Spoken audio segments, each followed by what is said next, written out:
Hey everybody, so it's been about 6 weeks since my last video, and I just wanted to touch base on some of the things that are going on in my world, as well as I want to share a few of the images from my last engagement session last week. Toward the end of the video, I'm going to offer my commentary. I'm going to go over some of the gear that was used, some of the things that worked really well out in the field, some of the challenges, so stay tuned for that.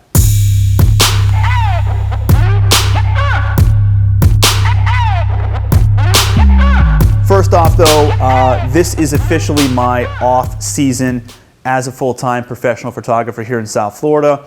It is really hot in the 100-degree mark and really humid. That makes it feel even worse. Not the best time to be out and about doing photo shoots and sessions and weddings and all that good stuff. So this is very much my downtime. This is the time of year where it's my personal time. This is the time of year where I can take a little bit of vacation with my family. This is the time of year that I focus on some of my hobbies. I'm very much into aviation. I build and fly some pretty impressive model airplanes. One day I'm going to take you guys along with me to the airfield so you can see that part of my life. It's pretty cool. This is also, more importantly, this is also the time that I can reflect inside of my own business. So I can take a look at what's happened over the last several months, the beginning part of the year, the mid part of the year. It's time for me to take a look at what the fourth quarter is going to look like, and then I can start to forecast into 2017 and really get a good bearing on the business, what's working, where the opportunity may be, and all that good stuff. So these little kind of downtimes and gaps in my year are very important for me to recognize and take advantage of that so that I don't become burned out of doing the same thing year over year. Going into my 7th year of doing this full time, I've learned a lot from a lot of the previous years, and getting burned out is a very real thing that can happen to photographers, and you know, sometimes being busy all the time is not the best thing. So for me, I definitely see those windows of opportunity. I take advantage of it. I pull back from social media and doing some of the other things that I like to do to have time for myself. And having that little bit of personal time throughout the year is super important for me because it keeps me very sharp, very creative, very motivated, and it helps me to then buckle down and get excited for the next wave of business that's around the corner. And for me, that's going to be in cooler weather in the fourth quarter, which I'm very much looking forward to. Secondly, I want to thank all of you so very much for your support and subscription to my YouTube channel. That really means the world to me. When I started this YouTube channel some months ago, I didn't know what to expect, and I didn't know what my involvement was going to wind up being with it. Today I stand here with over 600 subscribers, some 30,000 views on all my videos, and that is just absolutely incredible.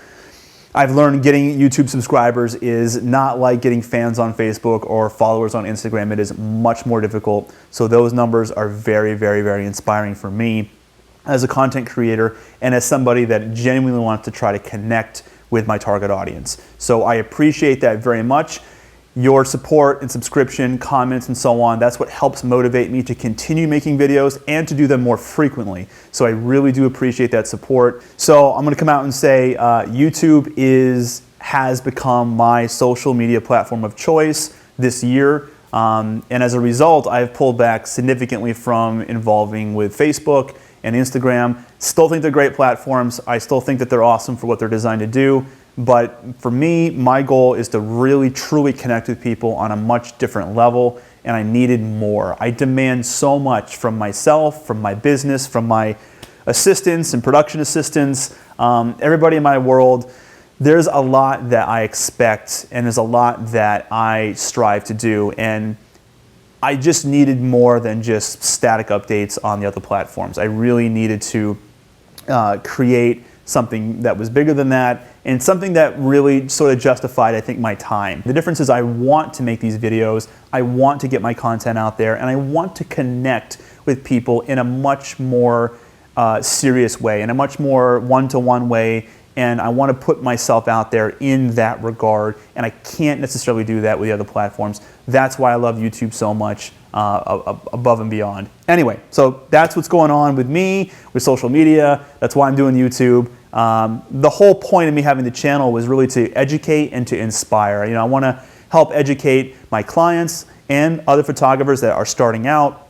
That's sort of the target, so that I can share what goes on in my world, and at the same time, hopefully inspire other people around the world in all that they do, whether it relates to photography or relates to business or whatever it is. That's sort of the whole point of the channel. So I'm really happy to be able to offer that and to have a time to be able to do some of this stuff. So to kind of further illustrate this and to kind of highlight my point on what I'm talking about, my last video on risk, regret, reward, which I'll put a link below if you haven't already seen it, definitely check that out.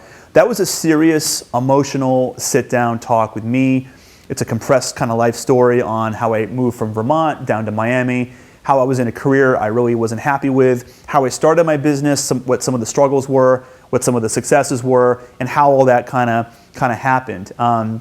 That was a video that I feel is very inspirational for millions of people, and I think a lot of people can further relate with that video, whether it is, and it's got nothing necessarily to do with photography, but people that are in a career maybe that they're not overly happy with, or people that are afraid of change or are afraid to take risks in life, that's a video for you to kind of watch and to understand at least what my experiences were, and that's really, really incredible. The video was very hard for me to make emotionally. You know, that's the definition of putting yourself out there. And ironically, just even doing the act of making that video and putting it out there on YouTube, that's a risk all in itself. And I wasn't sure how it was going to be received, but I have been overwhelmed with the responses that I've gotten from doing something like that. And that to me is why I love YouTube so much, and that is what attracts me to this platform, and that's why I'm spending all my time here. On that note, I have here 3 of the top comments that some subscribers have left on that video, and I'm going to read these because this really is just amazing. So the first one here is from Miranda. Miranda writes, "This video has left a mark on me. In the very near future, I'll be taking that leap to sustain myself with the help of my photography business, and watching this video has inspired me, rekindled my confidence, and burned away all suffocating doubts. Thank you for sharing a part of your story with us. I'm thankful that I came across your channel here on YouTube. I aspire to one day live a life that I've crafted with creativity, love, and hard work, and you are a part of that inspiration. Thank you." Well, you're very welcome, Miranda. And thank you so much for stumbling across my YouTube channel and seeing that video and leaving such a beautiful comment. This was the #1 comment that really got to me. You know, I mean, this was a very heartfelt comment from you. You know, it's just incredible. And this is what I'm talking about when I refer to actually connecting with people. This right here is what I'm talking about. I read the comments. When I read that, I almost broke out in tears. My wife came home that night from work, and we sat there and we read through some of the other ones as well as yours. Just incredible. Thank you. Scott writes, "We've got a new fan here. I've come to love wedding photography and want to leave my day job for it, but don't feel that I'm quite ready yet. Seeing videos like yours reassures me that I just need to take the plunge at some point and do what I love, because it will all work out." Thanks so much, Scott, for that comment. And you're absolutely right. You know, I mean, at some point you do have to take that risk. That's what my video was all about, and obviously that's inspired you, and that's what it's all about for me too. So thank you so much. Pedro writes, "Thank you for sharing your amazing and inspirational story of success with us. You're planting seeds of hope, desire, and determination in everyone that watches your video." Thank you. Thanks, Pedro, and that's the whole idea of the channel. So as a thank you to Miranda, Scott, and Pedro for subscribing to my channel, but more importantly, watching my videos, connecting with me, leaving this kind of comments, that's what it's all about for me. That's what I meant about actually having a platform I can connect with. That's really great. I would love to chat with each of you individually on the phone for 1 hour to offer some consultation. So if you want to send me an email to travis@travisharris.com, and just reach out and let me know. We'll schedule a time. We'll connect on the phone for 1 hour. You can ask me anything business related, photography, technical, marketing, life, whatever you want help with, whatever you want to talk to me more about in detail. I'm happy to offer that hour on the phone with you as a thank you. Again, this all ties into what the goals were to begin with when I started the YouTube channel. and this is exactly the type of environment that I want to be a part of and create here on my channel. So thank you all very much, and I look forward to those emails, and we'll definitely connect. So now, moving on, we're going to take a look at my last engagement session that I did last week. Despite the fact this is my off season, what happens is that some of the upcoming weddings, they want to do the save the dates, which is a common thing if you're a wedding photographer. Your clients email you, they want to schedule the engagement session so they can use the imagery in the save the date that will go out way before their wedding. And then sometimes that means shooting in the off months where it's really hot and nasty and humid if you live in a location like I do here in South Florida. So we did a session. It was very challenging due to the weather, but we really didn't have a choice if we're going to do it or do it at all. Shooting indoors isn't always an option. It can be very expensive, renting out hotels and things, at least here in Miami. So we did do some outside locations. We were pretty strategic about how we did it. I'm going to go over that in just a second. I'm going to show you some of the images that I liked from the session. I'm going to give you my commentary. I'm going to give you the technical. I'm going to talk about the gear I used, why I shot it the way I did, and some of the things that were going on behind the scenes that we weren't able to get video of, but I want to give you the commentary, which I think is just as useful. So stay tuned for that. And that's about it, guys. Thank you so much for watching this video. I've already drafted out my plans for my next video, which is going to take me a couple more weeks to kind of put together and finalize. So stay tuned on the channel, subscribe so that you know when I update the videos, and I look forward to connecting with everybody soon. Thanks so much. Take care. All right, everybody, now on to the fun part of the video. I'm going to talk about some of the images I took from my last engagement session last week. I pulled out 6 that I'm going to talk about the technical aspects of them, and this is really targeted for photographers starting out or people that often ask me what equipment I use and settings and all that stuff.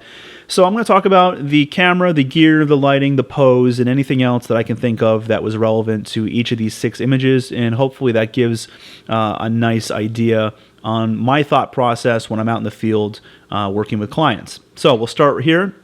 This was shot at the Deering Estate, which is a beautiful location here in Miami. I love going there with clients. It's usually very quiet and very conducive for images. We have here Katie and Jonathan. Their wedding is upcoming, and these images were taken as part of an engagement session for their saved dates. And one of the reasons why we had to shoot in my off-season time when it was very hot and very humid was for that fact that they needed to get this session done. They wanted to use the imagery for the save the dates. They want to send those out sooner than later. So we really didn't have much of a choice, despite the fact that it wasn't very ideal in terms of conditions and weather to be shooting. It was about 100 degrees, and I'm not exaggerating. The humidity level was about 80%. It was hard. It was very difficult. We did wait for the latter part of the day, but even then it was just very hard, borderline, I would say, unbearable. But we made it work, and I think we got some really cool shots here. And looking back, you would never know that just by looking at the images by themselves. So moving on to the technical, this was a Canon 1DX. This was shot with an 85mm 1.2 lens at f2. This was 1/500th of a second, ISO 100. I am using a Elinchrom Quadra lighting system. I have one light for this shot. It is camera left, handheld by my assistant with a small Octabank, and that's ramped up to about 400 watts, give or take. And I am using obviously the high-speed heads and the high-speed sync functionality to overpower the sun to a certain degree, and be able to shoot at the 1/500th of a second camera setting. So that worked out very well. I got the look that I was after, which is what you're seeing here. The backlight, the rim light, so the hair light on Jonathan and on Katie and the dress and everything, that's all provided just by the sun. The sun really kind of told the story on where I needed to compose my shots. I love the shadow on the ground right in front of them as a result, and that obviously became a part of my framing and composition as well. So that's the lighting and that's the technical. Moving on to the pose, we'll start with Katie here. Camera side leg is bent toward Jonathan, away from camera. That really thins out her whole physique and further complements her. I really like that look. I have her holding up the dress to show a little bit of leg, to show the sexy shoes, which is also really cool. And also, I love the fact that it shows that the dress was translucent, which is also really nice. And it was kind of an interesting way to help keep her cool physically out on location. Remember, it was about 100 degrees, so any airflow there, the better. I very much liked her outfit. I thought it was a cool contrast. That's a subjective thing, obviously, but I think it worked very well, especially with him, Jonathan, being dressed up more formal. Having him have that jacket slung over his shoulder, I think works very well. It's also part of a strategy, too. We wanted to kind of have him with the jacket off first, because if we started shooting in the hot conditions with the jacket on, anyone would be more prone to sweat quicker. So we have the material to a minimum, have him holding the jacket, and then when we're ready, we'll have him throw on the jacket, and then he can sweat all he wants, and you're not going to be able to see it through the jacket. Moving on here to the second image, same location there. The difference here, I've pulled away my artificial lighting altogether, and now I'm just shooting completely natural light. I've given them some loose instruction to walk forward. I have Katie leading Jonathan about a full pace ahead of him, and I have her continue to hold up the dress and just be very playful, and I just really wanted to capture some legitimate and real moments between them, not looking at the camera, just laughing and having a good time.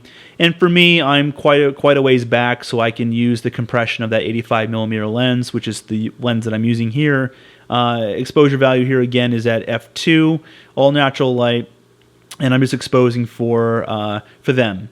The technical thing here that I want to point out is the fact that, although I have them walking and although I have them in motion and it's not necessarily a overly posed shot, I am paying attention in my viewfinder heavily on when to take the pictures. And specifically, what I'm doing is I'm waiting for Katie to put that far leg forward, and that's when I'm going and I'm actually grabbing the shots. I'm defaulting to her in terms of when to take the shots, in terms of what will be flattering and what won't be.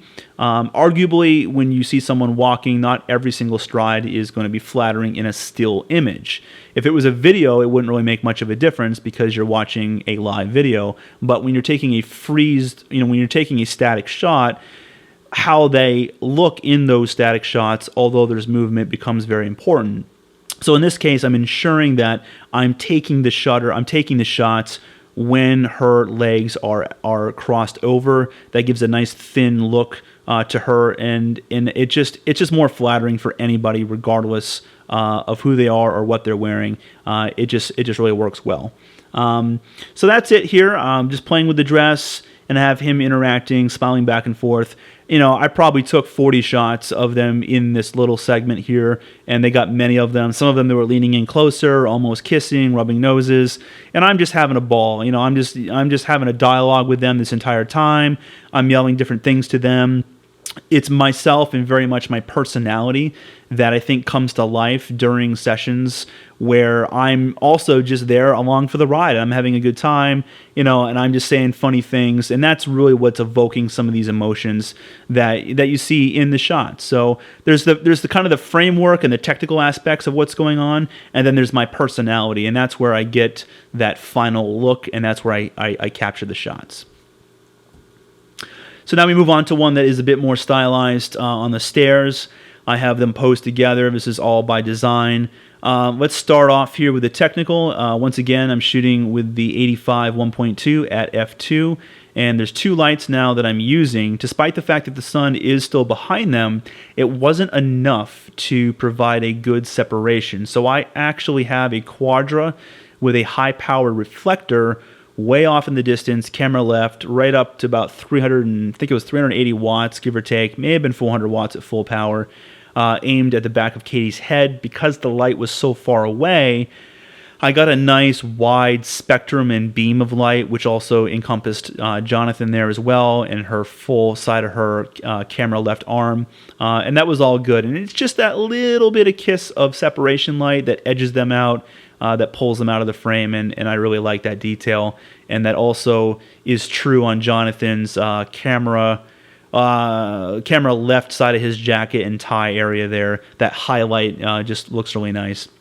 The main light here is again handheld with my assistant with a boom up high.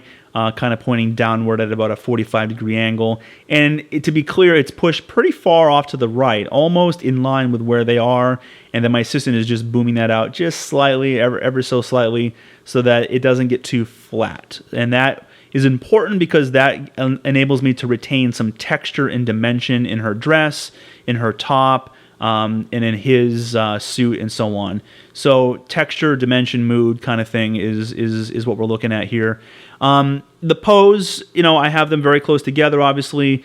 It was important to have her hands engaged in the dress so that it didn't look too static and her just standing there. Definitely want to avoid her touching the railing or anything like that. That really kind of pulls away from the moment, and it just makes it more of a cold shot. So here we just wanted her, in the moment, just kind of maybe pulling on that dress a little bit. He caught her off guard. He's moving in close. There's almost a kiss. There's an implied kiss coming. Eyes are low. He's looking down toward her lips. She's just very much waiting for something to happen.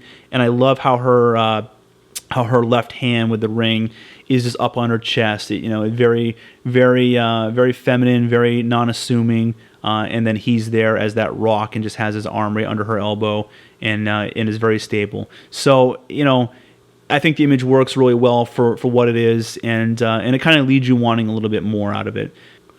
Next, we get to this shot. This one is an interesting shot because here, this is all natural light. We reverse directions, and I deliberately pose them in the middle of the sunlight. So, in other words, the exposure value is identical here between their face and between the sky behind them. It's just the sun lighting them. There's no lighting that I'm providing or adding to it. I was really tempted to add in one of my quadras in really close at about full power, camera left, to provide even more of an effect and even more of a separation, but I decided against it at the last minute. So here I just have them very, very close. They are, this is a very soft, romantic kind of a shot that I was going for.